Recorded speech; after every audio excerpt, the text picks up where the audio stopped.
Controle. Amém. Matos, podeis tomar os vossos lugares nesta tarde. Eu não sei exatamente o que é que vocês estão a contar para 2026. Às vezes eu pergunto-me mesmo se nós podemos contar com alguma coisa, até porque de repente contamos com alguma coisa e depois só sai surpresas. Muitas pessoas começam o ano fazendo determinações para o ano que vai entrar. E eu acho interessante que eles fazem aquilo com muita convicção e depois chegam ao fim e aquilo não serviu para nada.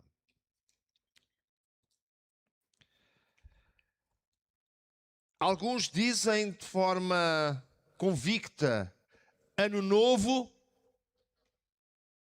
Alguns de vocês também sabem. Ano novo, e depois fazem tudo o que já fizeram no ano anterior. Ano novo, vida nova. Mas fazemos tudo o que é de velho.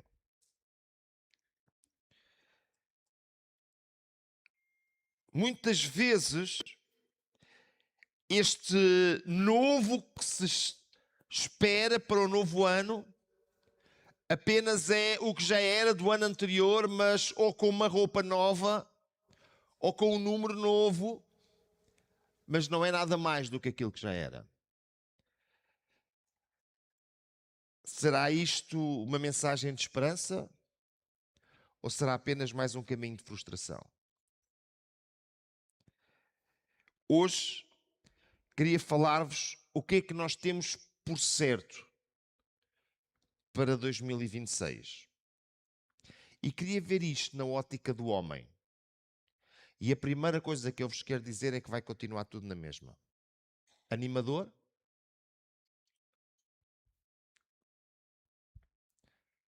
Com tantas mudanças, vai continuar tudo na mesma. Olha, venha por favor comigo. Aquilo que temos por certo é que o homem vai continuar a ser o homem. O ser humano vai continuar a ser o ser humano. Pode aparecer muitas ideologias, muitas filosofias, muitas ideias novas. Dizem que este é o ano em que vamos ver o boom da inteligência artificial e dos seus efeitos na vida das pessoas. Mas eu quero dizer que o homem vai continuar a ser o homem. E se nós percebermos quem é o ser humano, quem é o homem, se entendermos isso, nós poderemos entender melhor aquilo que nos está a ser apresentado. E também sabermos entender e discernir entre aquilo que faz sentido e aquilo que não faz. Entre aquilo que está de acordo com o plano de Deus e aquilo que não está. Entre aquilo que nos é apresentado na palavra de Deus como certo e aquilo que é apresentado como errado. Nietzsche proclamou que Deus morreu para que o homem pudesse viver como um além do homem. E desta ideia nasce o chamado transhumanismo moderno, que diz que as tecnologias nos tornará como deuses. O transhumanismo moderno é um movimento filosófico, cultural e científico que defende o uso de tecnologias avançadas para superar as limitações biológicas fundamentais do ser humano. Em 2026, o movimento consolidou-se como uma realidade estratégica e impulsionado pelos avanços rápidos, sobretudo da biotecnologia e da inteligência artificial. E agora eu sei o que vocês estão a pensar, mas o pastor hoje vai pregar contra a tecnologia. Não. A tecnologia é errada. Não. Mas há tanta coisa boa e certa que, por causa de não utilizarmos bem, se tornam problemas nas nossas vidas. Marcos capítulo 4 e nos versículos 18 e 19, Evangelho segundo São Marcos capítulo 4, versos 18 e 19 diz: e os outros são os que recebem a semente entre espinhos. Jesus estava contando a parábola do semeador. E ele diz que algumas pessoas são os que recebem a semente entre espinhos, os quais ouvem a palavra, mas os cuidados deste mundo, os enganos das riquezas e as ambições de outras coisas, entretanto sufocam a palavra e ela fica infrutífera. Os cuidados deste mundo, os enganos das riquezas. E sabem, a ideia destes avanços tecnológicos tem como princípio colocar o homem numa supremacia. E é interessante aquilo que Jesus diz: os enganos das riquezas, os enganos de estar mais além, os enganos, as ambições de estar mais à frente.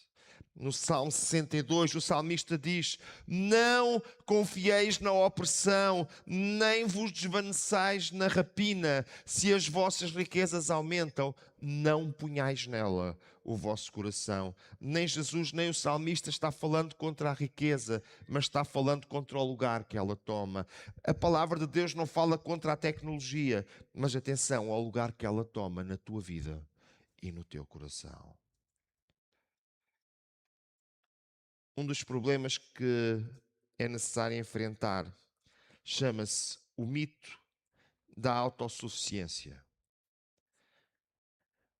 Porquê que estas pessoas têm-me dito que Deus já não é preciso, que Deus fica fora da equação?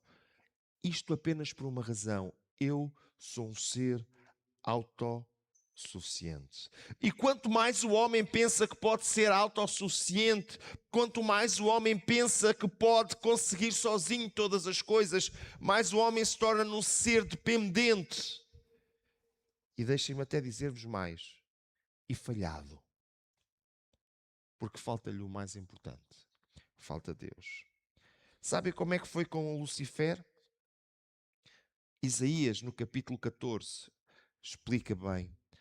Como caístes do céu, ó estrela da manhã, filha da alva, como foste lançado por terra, tu que debilitavas as nações, e tu dizias no teu coração: eu subirei ao céu, acima das estrelas de Deus, exaltarei o meu trono, e no monte da congregação me assentarei da banda dos lados do norte. Subirei acima das mais altas nuvens e serei semelhante ao Altíssimo. Este é o desejo de Satanás. Mas a palavra de Deus diz qual é o fim. E contudo, levado serás ao inferno, ao mais profundo do abismo. Mas sabe uma coisa? Quando o homem pecou, as coisas não foram muito diferentes para ele. Muitas vezes nós colocamos a nossa tónica no facto de Adão e Eva terem desobedecido. E é verdade, Adão e Eva desobedeceram. Porque quando a serpente chegou e lhe disse: olha, tens aqui o fruto para tu comeres. Sabe o que é que Adão e Eva deveriam ter dito? O Senhor disse para não comer e eu não vou comer. Eles até disseram que Deus disse para não comer. Mas foi-lhes colocado na frente alguma coisa que não era um novo paladar apenas, que não era um fruto diferente que eles nunca tinham provado, não era uma refeição nova, era mais do que isso, era um outro estatuto. Tu serás como Deus. Tu vais ter um estatuto diferente. Veja lá em Gênesis, no capítulo 3, a partir do versículo 5, e é que Deus sabe que no dia em que comerem dele, os seus olhos se abrirão e vocês serão como Deus, conhecedores do bem e do mal. Quando a mulher viu que a árvore era boa para alimento, atraente aos olhos, e veja o que é que está a seguir, e desejável para dela se obter sabedoria. Tomou o seu fruto e comeu, e também deu ao seu marido que estava com ela, e ele o comeu. A serpente não ofereceu apenas um novo sabor, não ofereceu um novo prato, mas ofereceu também um novo estatuto. A mulher quando comeu do fruto, ela fê-lo consciente disto.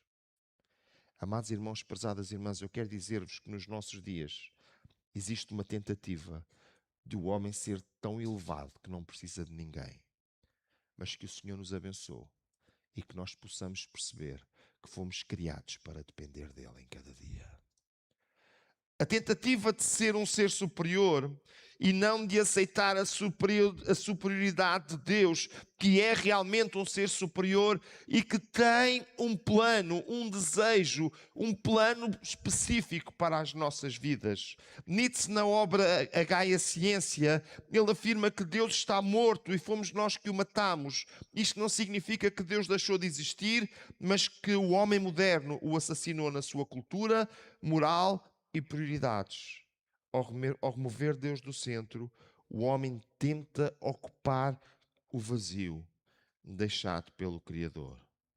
A verdade é que o homem sem Deus fica à deriva, entrega a si mesmo, caminhando de problema em problema, sem o conseguir resolver. Já passou tanto tempo do Covid, ainda não houve ninguém que se pudesse levantar e dizer: nós não vamos voltar a passar por uma situação igual.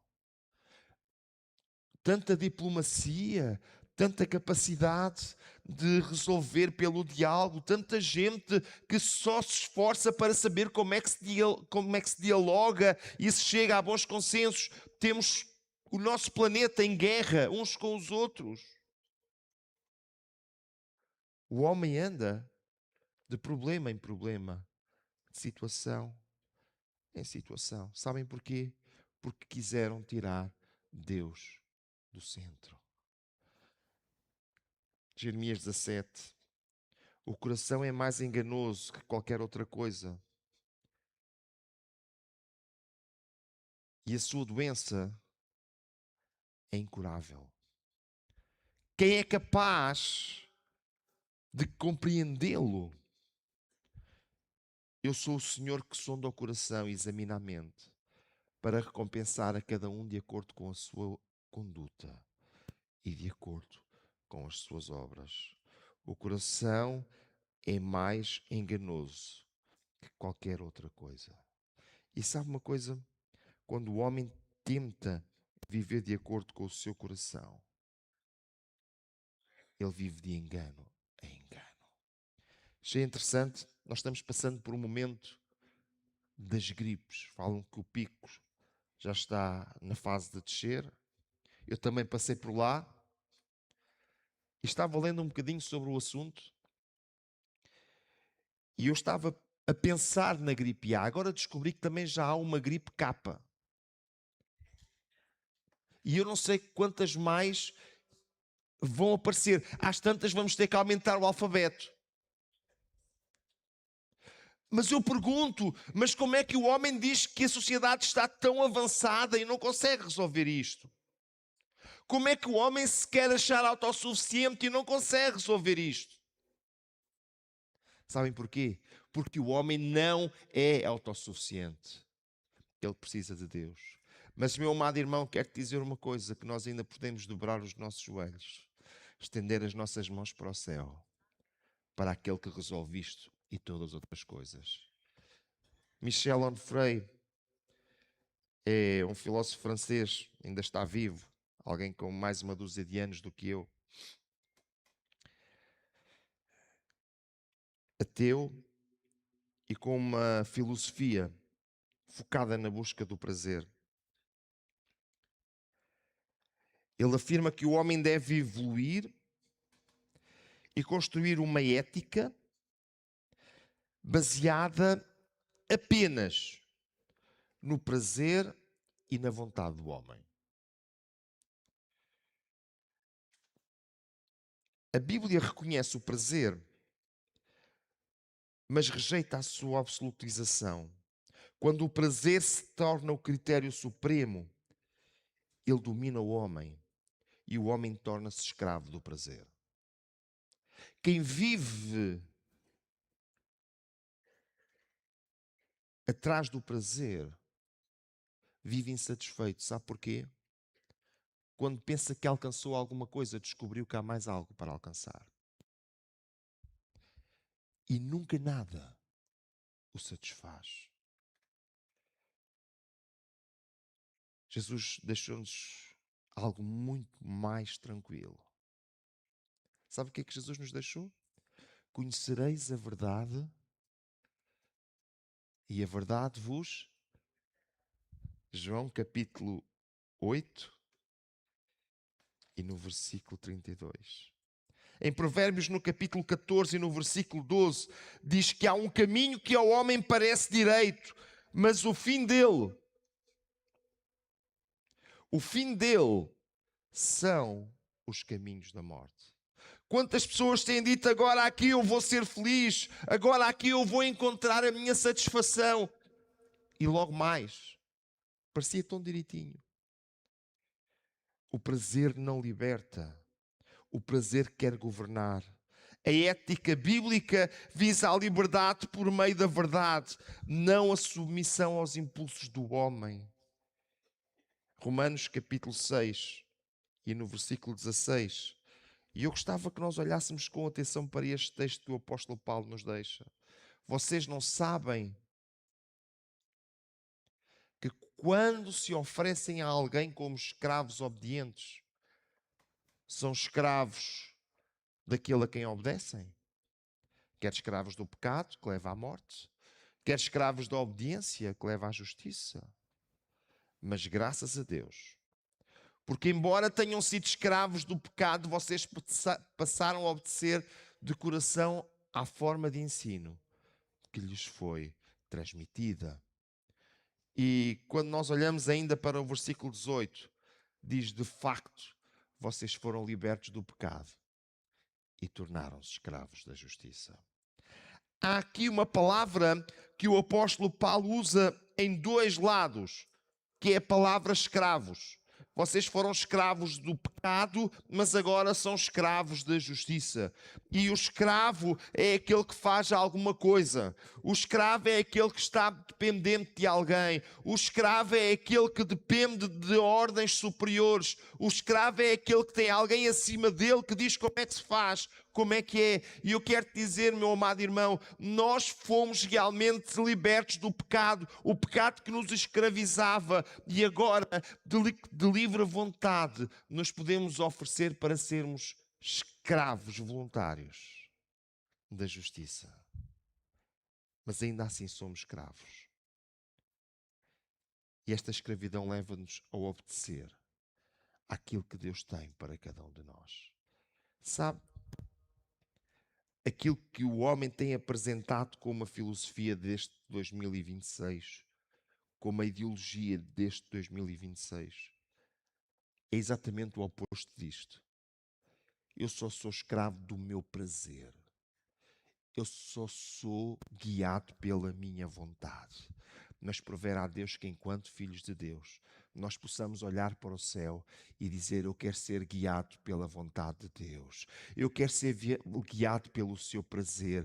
Eu quero ser guiado por aquilo que Ele quer de mim. Eu quero ser guiado para que Ele se alegre, para que Ele tenha gosto em mim, na maneira como eu vivo. Eu quero ser guiado pelas regras que Ele tem deixado para a minha vida. Eu quero ser guiado por Deus. Amém? Quantos irmãos nesta tarde podem dizer que querem ser guiados pela vontade de Deus, querem fazer a sua vontade em cada dia, querem avançar na sua vontade em cada dia? Onde a vontade humana é a norma, o resultado não é um progresso moral. O resultado é uma confusão ética. Quando a vontade humana é a norma, ela não é uma vontade, mas ela é um conjunto de vontades que guerreiam umas contra as outras. Porque cada cabeça... eu sabia que vocês sabiam. Cada um de nós tem a sua vontade. Mas, meu amado irmão e prezada irmã, nós podemos olhar para Jesus e dizer assim: eu vou pôr de lado a minha vontade, eu vou pôr de lado a minha sentença e eu vou seguir a dele. Aleluia! Será só uma. será verdadeira, será correta, não tem erros, não tem falhas. Juízes termina o livro, lá no capítulo 21 e no versículo 25, depois de um tempo muito conturbado, com tanta coisa tão estranha que foi aquele tempo dos juízos. E termina o livro com um comentário para nosso ensino. Naquele tempo não havia rei em Israel. E cada um fazia o que bem queria. Querem uma explicação para toda aquela atrapalhada que foi o tempo dos juízos? Cada um fazia o que bem. Cada um fazia o que lhe vinha à cabeça. Amado irmão, prezada irmã, deixemos a nossa vontade ser sujeita à vontade de Deus. Deixemos que a sua cabeça possa gerir a nossa vida. E aí todos juntos nós vamos avançar. Quando Deus ficar fora, nós vamos viver no vazio. Nietzsche propõe que após a morte de Deus o homem deve evoluir para um ser que cria os seus próprios valores, não presta contas a ninguém. Aqui estou a citar. Este é um conceito máximo de semideus. Uma criatura que se torna o seu próprio Deus, ecoando exatamente a promessa que a serpente fez a Eva lá no Éden. Serás como Deus. Mas deixem-me perguntar-vos, será que Eva se tornou Deus? Se tornou como Deus?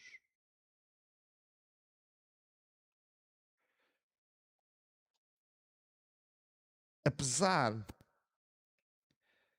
nos estar a ser apresentada a humanidade como um conjunto, como uma evolução, eu quero dizer que o homem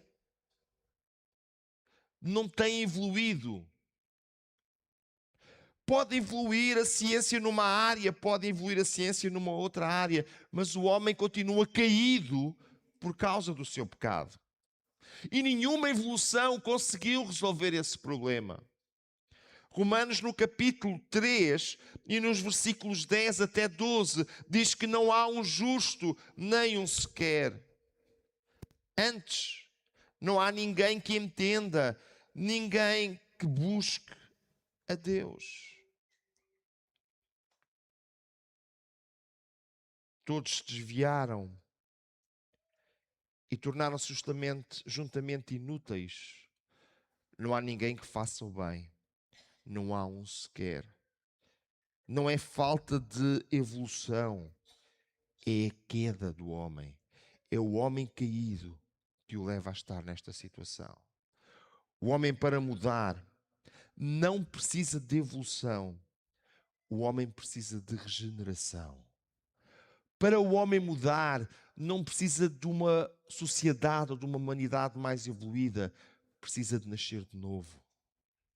Amém. João capítulo 13 e no versículo 3, Jesus estava falando com Nicodemos. Nicodemos era um homem muito evoluído para os seus dias.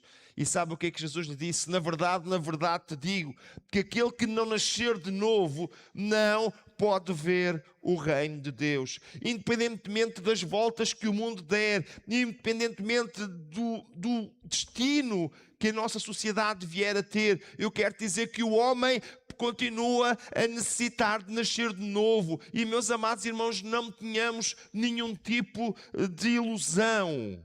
Qualquer outra coisa pode levar o homem para correr para um lado, correr para o outro. Mas o nascer de novo leva-o para a presença de Deus, que foi perdida lá no Jardim do Éden, quando Eva pecou. Aleluia! Sendo o pecado gerador da morte, qualquer evolução no pecado leva a evoluir a morte. O homem não precisa de evoluir, o homem precisa de receber vida.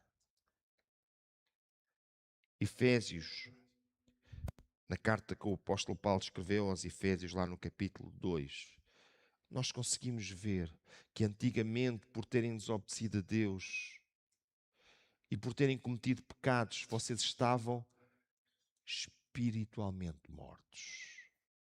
Naquele tempo, vocês seguiam o mau caminho deste mundo e faziam a vontade daquele que governa os poderes espirituais do espaço, o espírito que agora controla os que desobedecem a Deus.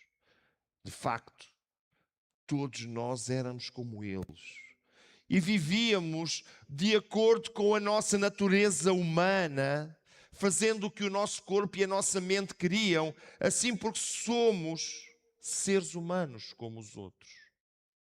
Nós também estávamos destinados a sofrer os castigos de Deus. Mas veja agora o versículo 4. Mas a misericórdia de Deus é muito grande e o seu amor por nós é tanto, que quando estávamos espiritualmente mortos por causa da nossa desobediência, Ele nos trouxe para a vida que temos em união com Cristo. Pela graça de Deus, vocês são salvos.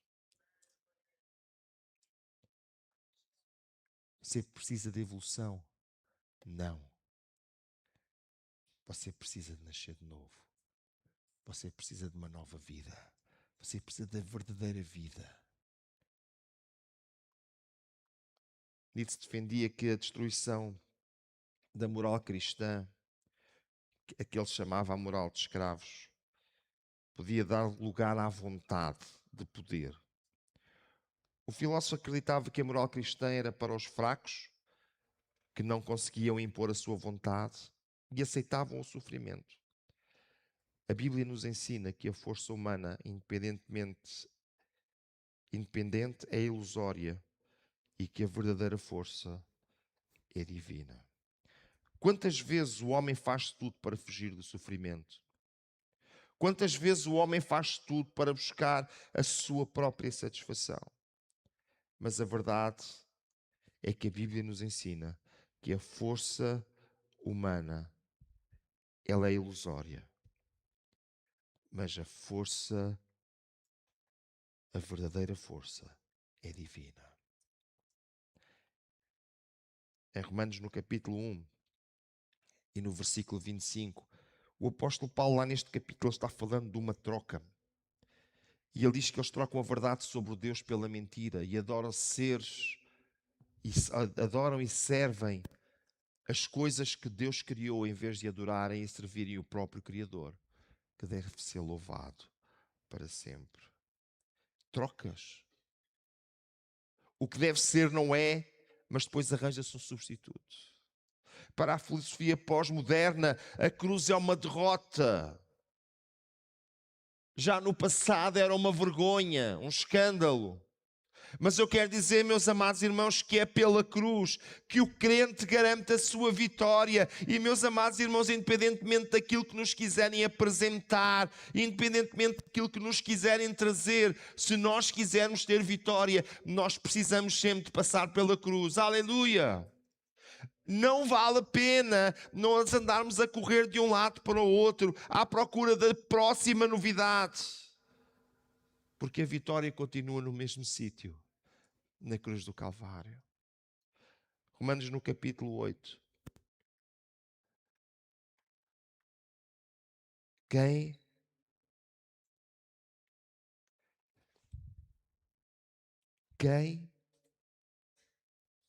nos separará do amor de Cristo? A tribulação, a angústia, a perseguição, a fome, a nudez, o perigo, a espada, como está escrito, por amor de ti, enfrentamos a morte o dia inteiro. Somos considerados como ovelhas destinadas ao matador. Mas em todas estas coisas, somos mais do que vencedores por aquele que nos amou. Pois estou convencido de que nem a morte, nem a vida, nem os anjos, nem os demónios, nem o presente, nem o futuro, nem os poderes,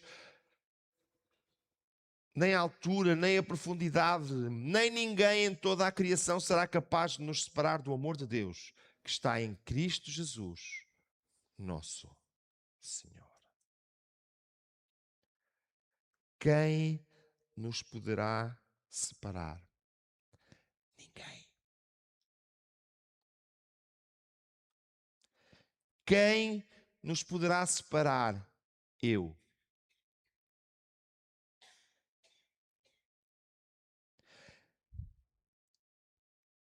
A Bíblia diz que ninguém nos poderá separar, mas eu estou a dizer que eu posso me separar. A minha forma de vivência, a minha forma de estar, a minha forma de lidar com aquilo que Jesus Cristo fez na cruz do Calvário por mim, a minha forma de reconhecer quão grande Deus é na minha vida, faz com que eu me afaste dele. O seu amor, ele é tão grande. O seu amor, ele é tão forte. Ainda assim ele vai continuar a amar-me, esperando que eu volte para ele. E não há nada que possa apagar isto. Agradecemos a Deus, diz lá na primeira carta aos Coríntios, que nos dá a vitória por meio de nosso Senhor Jesus Cristo. Portanto, meus queridos irmãos, continuem fortes e firmes. Continuem ocupados no trabalho do Senhor, pois vocês sabem que todo o seu esforço nesse trabalho sempre traz proveito. Este é o curso deste mundo que está no maligno. Amados irmãos, tudo o que está à nossa volta não nos vai empurrar para mais perto dele. Mas eu vou-te dizer uma coisa. Deus, na sua graça, ainda nos dá forças para nós nos chegarmos para perto dele. O curso deste mundo vai piorando. Mas sabe uma coisa? Dentro de nós, o Espírito Santo de Deus ainda coloca a força necessária. E nós não precisamos de correr nem enxurrada. E nós não precisamos de ir nem enxurrada. Nós podemos nos voltar para Ele. Olha, veja o que a palavra de Deus diz em Romanos capítulo 12. Não imitem a conduta e os costumes deste mundo, mas seja cada um uma pessoa nova e diferente, mostrando uma sadia renovação em tudo quanto faz e pensa. E assim vocês aprenderão de experiência própria como os caminhos de Deus realmente satisfazem vocês. E vocês estão a perguntar, mas pastor, ainda não falou de tecnologia. Deixa-me lá fazer uma pergunta. Quem é que tem um telemóvel aí? Levante lá para eu ver.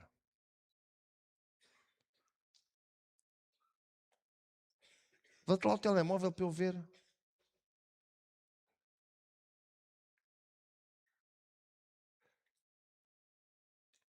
Se eu tivesse vindo ao culto há 30 anos e fizesse esta pergunta, tinha os irmãos a perguntar, mas pastor, isso é o quê?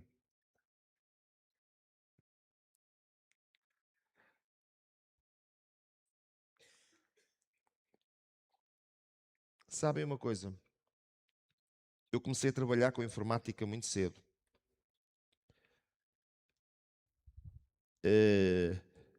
Um dos meus primeiros empregos pagava-me ao fim de semana para eu levar umas caixas assim para fazer backups. Eu ficava lá sentado a manhã toda de sábado só a fazer backups, estavam os escritórios todos fechados. E o computador era uma sala metade deste espaço que nós temos aqui. Tudo o que estava lá eu consigo meter aqui no meu telemóvel. Talvez em 10% da memória que tenho aqui. E processo toda aquela informação não sei quantas vezes mais rápido, nem consigo ter noção hoje. Evoluiu tanto. Passaram 30 anos, pouco mais do que isso. Mas as coisas evoluíram tanto. E a tecnologia traz a ilusão de que temos tudo. E por isso o homem diz, eu tenho tudo. E se eu tenho tudo, eu não preciso de mais nada. A tecnologia, criada pela capacidade humana dada por Deus, passou de uma ferramenta a uma autoridade.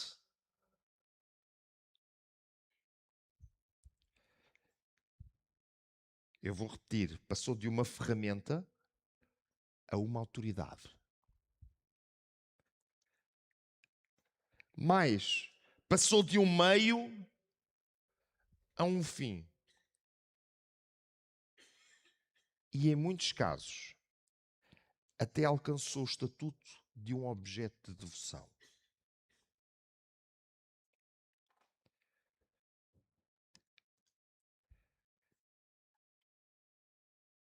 Será que a tecnologia está errada? Será que ter tecnologia é errado? Será que a criação de tecnologia foi um erro? Não. Acredito que Deus deu capacidade aos homens para chegarem lá. Mas sabem uma coisa? Tantas coisas que não estão erradas trouxeram tantos problemas. Quando o povo de Israel pecou lá no deserto e Deus mandou as serpentes ardentes, Deus disse a Moisés, Moisés, vais colocar uma serpente de metal. E todos aqueles que olharem para lá vão ficar curados. Deixem-me perguntar-vos, a serpente de metal foi má?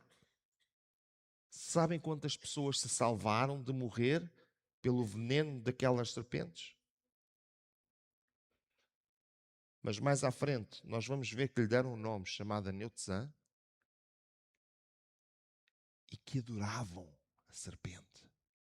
Precisou de ser destruída. Uma coisa boa que até foi mandada fazer por Deus passou a ter uma utilização má.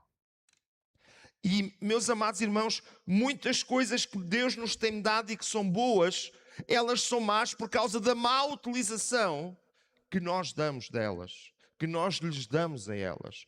No livro de Êxodo, no capítulo 20 e no versículo 3, nós temos lá os 10 mandamentos. E o primeiro mandamento é: não terás outros deuses diante de mim. Se fosse fazer uma tradução literal deste texto, eu diria, não terás outros deuses nas minhas faces, nas bochechas, nas minhas bochechas. É verdade. O povo de Israel guardava o conceito de que Deus estava em todo lugar.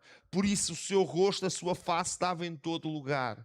E sempre que eles tivessem alguém, que eles estivessem ao mesmo nível de Deus, eles teriam outro Deus exatamente na cara dele. O primeiro mandamento, ele aborda duas áreas. A primeira delas é a crença. A segunda delas é a lealdade. Será que nós olhamos para Deus e acreditamos que Ele realmente é o Deus Todo-Poderoso, aquele a quem nós recorremos sempre, aquele que nós temos acima de todas as coisas? Ou será que o pomos a par de uma outra coisa? Quando eu o colocar a par, eu estou a ter outro Deus. E isto é uma questão de lealdade. Qualquer fonte alternativa de segurança, qualquer fonte alternativa de verdade absoluta, qualquer fonte alternativa de salvação viola este mandamento. Romanos capítulo 1 e no verso 25 diz: pois mudaram a verdade de Deus em mentira e honraram e serviram mais a criatura do que o Criador, que é bendito eternamente. Nos dias em que nós vivemos, o homem tem tentado construir a sua própria verdade.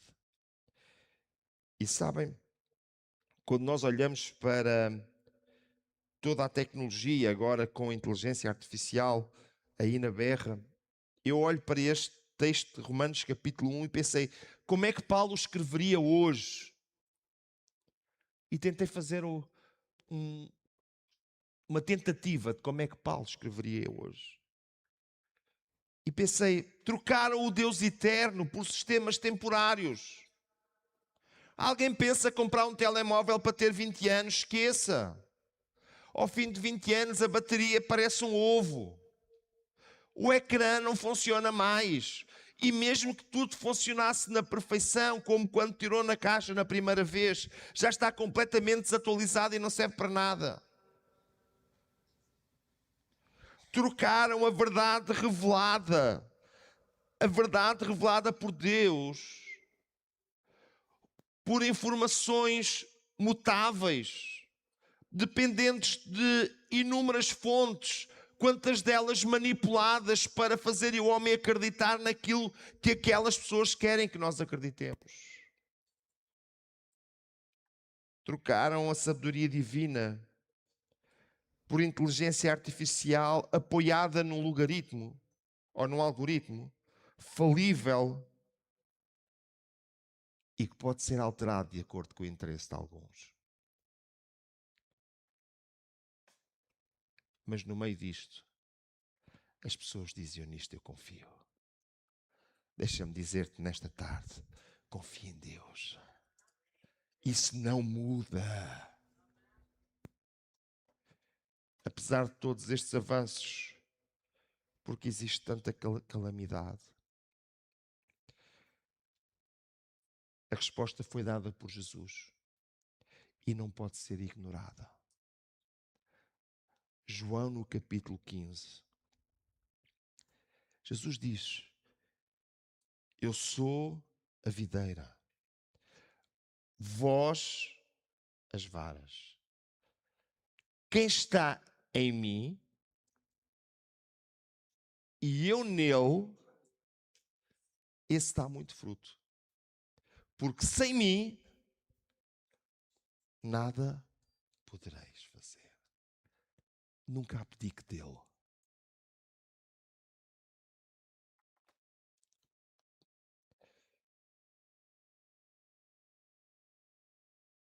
O homem procura ter uma resposta para tudo. Estamos na época da informação e nós queremos ter respostas para tudo. Temos que saber o porquê de tudo. E sabem uma coisa? Às vezes o porquê que nós sabemos, a resposta que nós temos, não passa de uma falácia. Deuteronômio 29, 29. Deus deixou alguma coisa muito importante. As coisas encobertas são para o Senhor nosso Deus, porém as reveladas são para nós, para nossos filhos, para sempre, para cumprirmos todas as palavras desta lei. E nós olhamos para isto e dizemos: não há nada encoberto, porque o homem tem capacidade de descobrir tudo.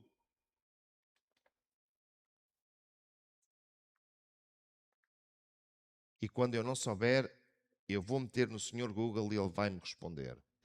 E de repente já toda a gente sabe tudo de medicina. E de repente já toda a gente sabe tudo das engenharias todas. E de repente já toda a gente sabe tudo da alta finança. E de repente já toda... Até as coisas que a ciência ainda não descobriu, o Google já consegue responder.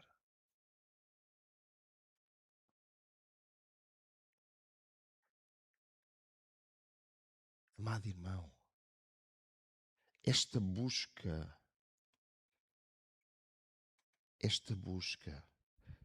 faz com que o homem esqueça a continuação daquilo que Deus quer para a nossa vida. Confie no Senhor de todo o seu coração e não se apoie no seu próprio entendimento.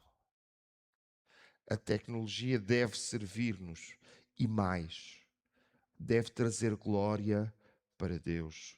Tudo o que o homem faz deve trazer glória para ele E sendo a tecnologia uma invenção do homem, ela deve ser usada para dar glória a Ele. Não para trazer glória para o homem, mas para trazer glória para Ele. A criação, incluindo tudo o que o homem consegue produzir, deve redundar em glória para Ele. Como nós encontramos lá na primeira carta aos Coríntios: façais outra coisa qualquer, fazei tudo para a glória de Deus. Bem, mas eu já vos falei um bocadinho acerca do mito da autoconsciência ou da autossuficiência. Mas eu queria falar-vos acerca de uma outra coisa que também não vai mudar: o peso da queda. O homem caiu lá no Éden. Isso trouxe um peso. E nós continuamos a carregar esse peso. Venha, por favor, comigo. Salmos 51, e no versículo 5 diz: sei que sou pecador desde que nasci. Sim, desde que me concebeu a minha mãe. Quando a criatura que deveria estar sujeita ao Criador procura libertar-se desta dependência, isto é rebelião. E esta rebelião tornou-se hereditária. Chegou até nós.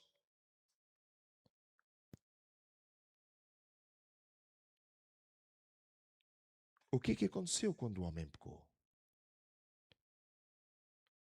O primeiro peso da queda é o peso da separação.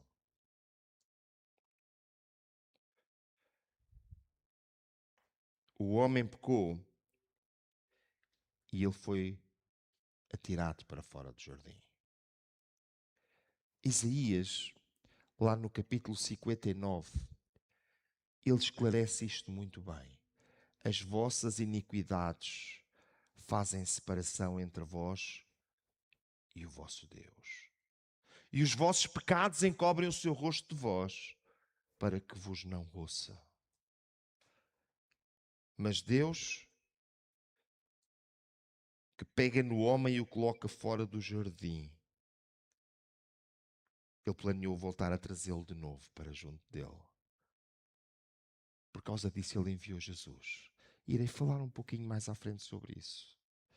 O peso da queda foi também o peso da inclinação. A nossa natureza tornou-se pecaminosa. E agora a nossa inclinação é para aí. É para o pecado. Romanos capítulo 7, o apóstolo Paulo, ele fala quase como que de uma forma desesperada: dentro de mim, eu sei que gosto da lei de Deus, mas vejo uma lei diferente agindo naquilo que faço, uma lei que luta contra aquela que a minha mente aprova, ela me torna prisioneiro. São palavras do apóstolo Paulo. Me torna prisioneiro da lei do pecado que age no meu corpo. Como sou infeliz. Na Revista e Corrigida utiliza a expressão: miserável homem que eu sou. Quem me livrará deste corpo que me leva para a morte? Amados irmãos, prezadas irmãs, dentro de mim eu gosto da lei de Deus, mas vejo uma lei diferente agindo. A nossa carne, ela inclina-se para o pecado e nós precisamos de lutar constantemente contra isto. Precisamos de lutar sempre. Uma luta constante, uma vigilância constante. E quero dizer-vos que isto não vai mudar. A tendência da nossa carne continuará a ser a mesma e ela vai precisar de continuar a ser contrariada. Isto não é fácil, mas é o que a Bíblia nos deixa.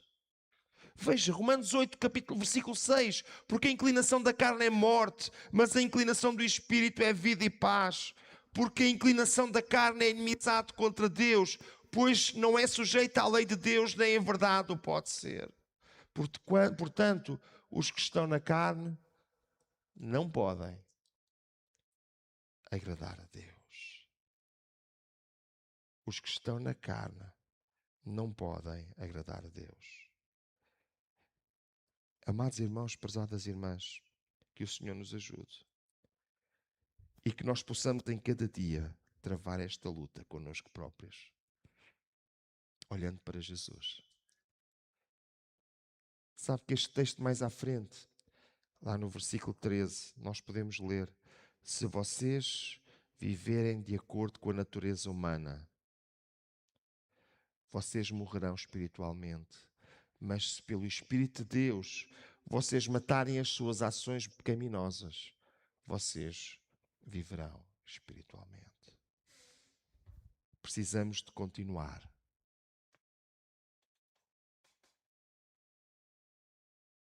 Um terceiro peso que advém da queda é o peso da condenação.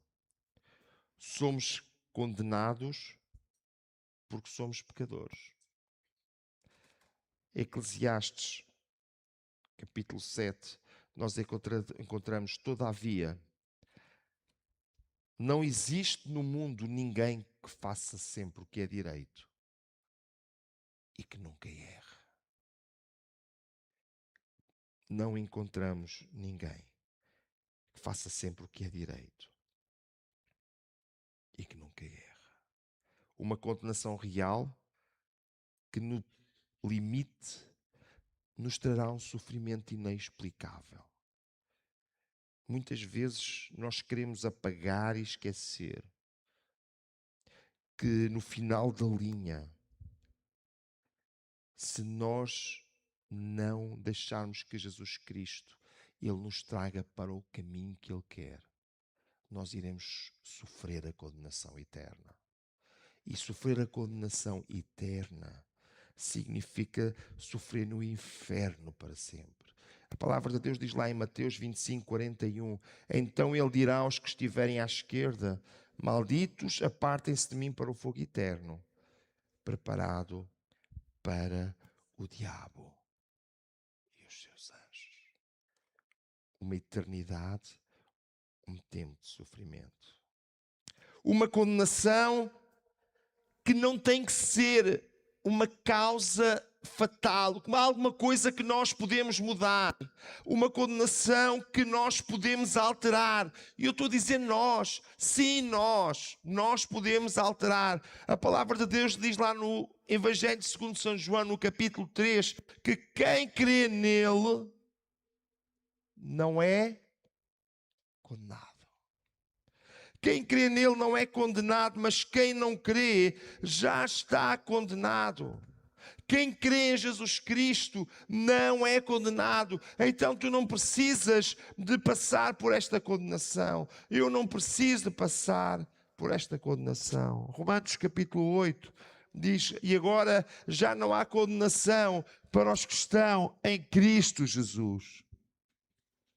Porque por meio de Cristo Jesus, a lei do Espírito de vida me libertou da lei, do pecado e da morte.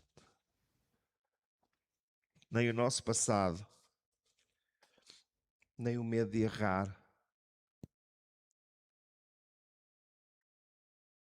são tudo coisas que trazem peso em cima de nós. Mas sabe uma coisa? Em Miqueias diz: quem é comparável a ti, ó Deus, que perdoas o pecado e as maldades daqueles do teu povo.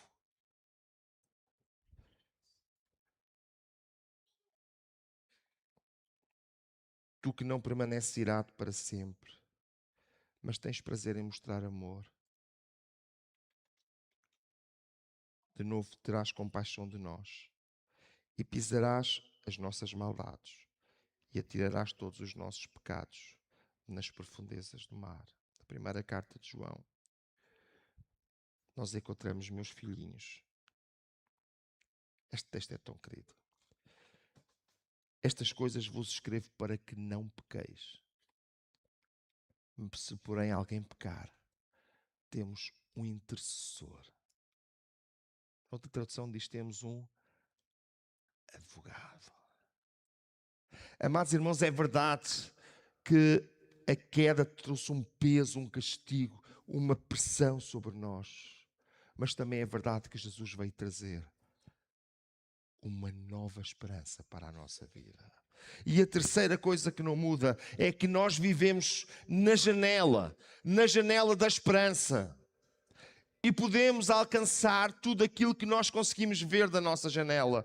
O que é que não muda? A primeira coisa que não muda é que, independentemente do meu pecado, nós encontramos salvação em Jesus Cristo. Independentemente das minhas falhas, nós encontramos salvação em Jesus Cristo. Independentemente daquilo que me deixa tão para baixo, nós encontramos salvação em Jesus Cristo. Independentemente daquilo que todos possam dizer, nós encontramos salvação em Jesus Cristo, porque Ele é o nosso Salvador. Quantos podem dizer que Jesus Cristo é o nosso Salvador?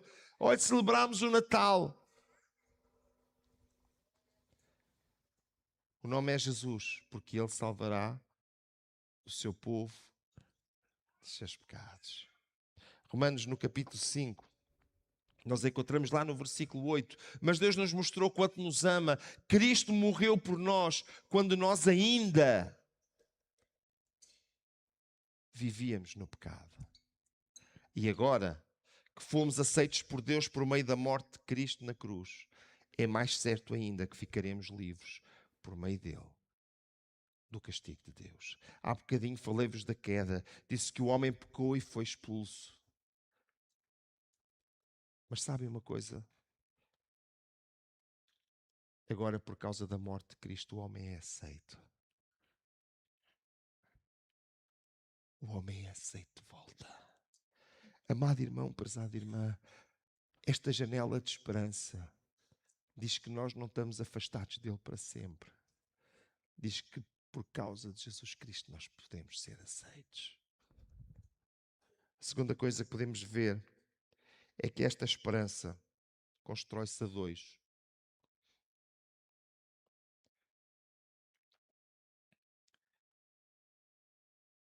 Muitas vezes nós queremos deixar tudo do lado de Deus.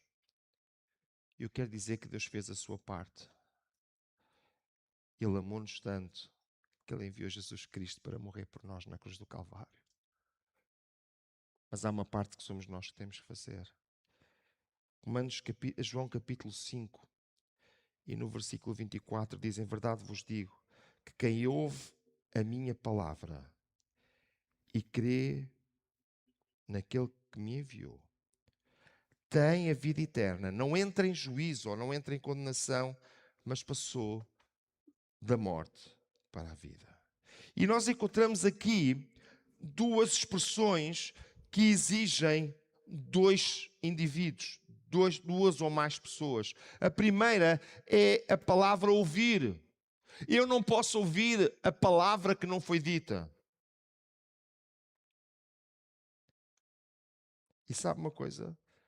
Jesus veio trazer a sua palavra. Será que eu tenho ouvido? E a segunda coisa, crê naquele que me enviou. Jesus foi enviado. Mas eu tenho que crer. No Evangelho segundo São João, no capítulo 1 e no versículo 11 e 12 diz: veio para o que era seu, mas os seus não o receberam. Contudo, os que o receberam, aos que creram em seu nome, deu-lhes o direito de se tornarem filhos de Deus. Veja o que é que diz. Veio para o que era seu. Qual era o trabalho, qual era a função deles? Era ter recebido Jesus. Mas eles não receberam. Mas Jesus veio na mesma e Ele veio para mim. E agora, quando eu recebo Jesus, eu posso ser feito filho de Deus ao crer no seu nome. Amado irmão, prezada irmã, a nossa esperança está em dois lados. Está em Jesus Cristo, que fez tudo o que era preciso ser feito, e está em mim, quando ativamente eu me dirijo para aceitar aquilo que Jesus Cristo fez pela minha vida.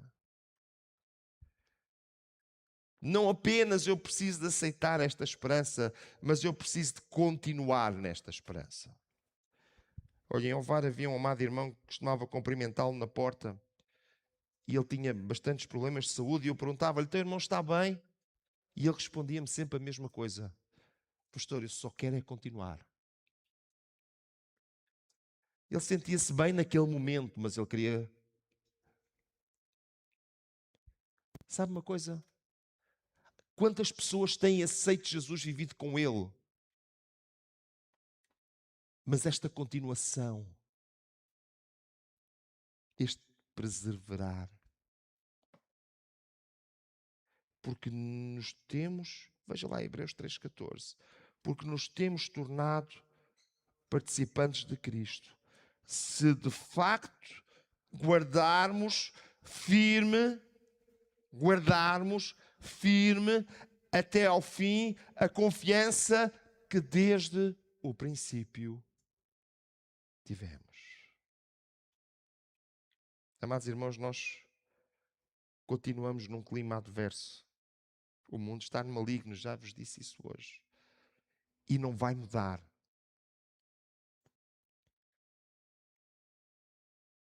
Mas nós temos que ser fiéis neste clima. Jesus também nos deixou o aviso. Lá no Evangelho segundo São Mateus, nós podemos ler no versículo 10 do capítulo 24. Naquele tempo, muitos me abandonarão, trairão e odiarão uns aos outros. E numerosos falsos profetas surgirão e enganarão a muitos. Por causa do aumento da iniquidade, o amor de muitos esfriará. Mas veja o que é que temos a seguir. Mas aquele que perseverar até ao fim será salvo.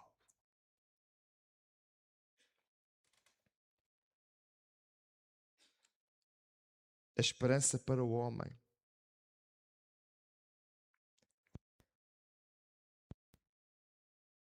Nós não seríamos tão abençoados se a nossa esperança terminasse amanhã. Nem tão pouco se a nossa esperança terminasse no túmulo. Mas deixem-me dizer-vos hoje que o nosso Salvador, Ele preparou um futuro glorioso para nós. E isto não muda. Isto não muda.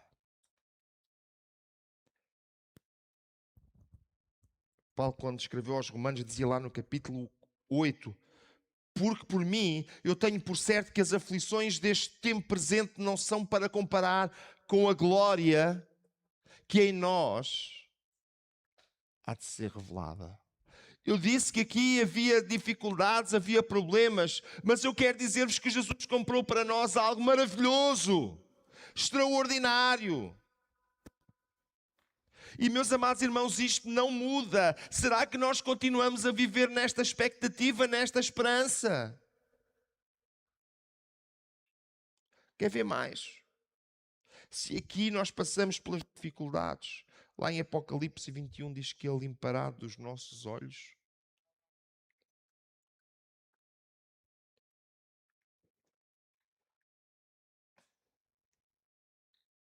Falei-vos do peso da queda.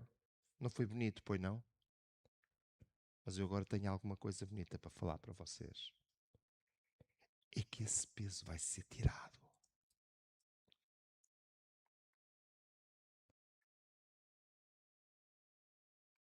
Esse peso vai ser destruído.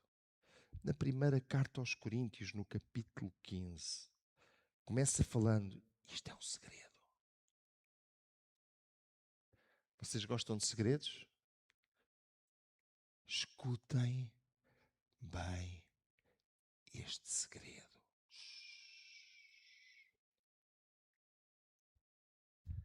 Nem todos vão morrer, mas todos nós vamos ser transformados num instante. Nós aguardamos a volta de Jesus. Amém.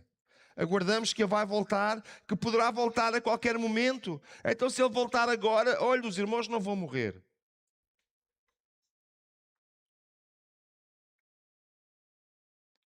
Se Ele tardar, certamente passaremos pelo túmulo. Mas sabem uma coisa? Isso é um pormenor pouco importante. Porque aí existe alguma coisa muito mais importante. Veja, a Bíblia diz, nem todos vamos morrer, mas nós vamos ser transformados no instante. E no abrir e fechar de olhos, quando tocar a última trombeta, ela tocará. Os mortos serão ressuscitados como seres imortais. E todos nós seremos transformados. Jesus prometeu que nos dava a vida. Por isso nós seremos transformados como seres imortais, que já não voltam a morrer. Pois este corpo mortal precisa de se revestir com o que é imortal. Este corpo que vai morrer precisa de se vestir com o que não pode morrer. Assim, quando este corpo mortal se vestir com o que é imortal, e quando este corpo que morre se vestir com o que não pode morrer, então acontecerá o que as Escrituras Sagradas dizem. A morte está destruída. A vitória é completa. Sabe o que é que Deus disse a Eva? No dia em que dela comeres, certamente morrerás. Sabe o que Eva fez? Comeu. Por causa disso, todos nós estamos condenados a morrer. Mas a morte será destruída. Aleluia!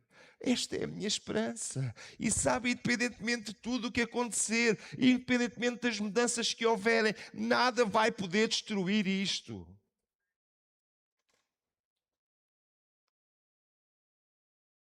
Iremos estar com Cristo no céu para sempre, bem acompanhados.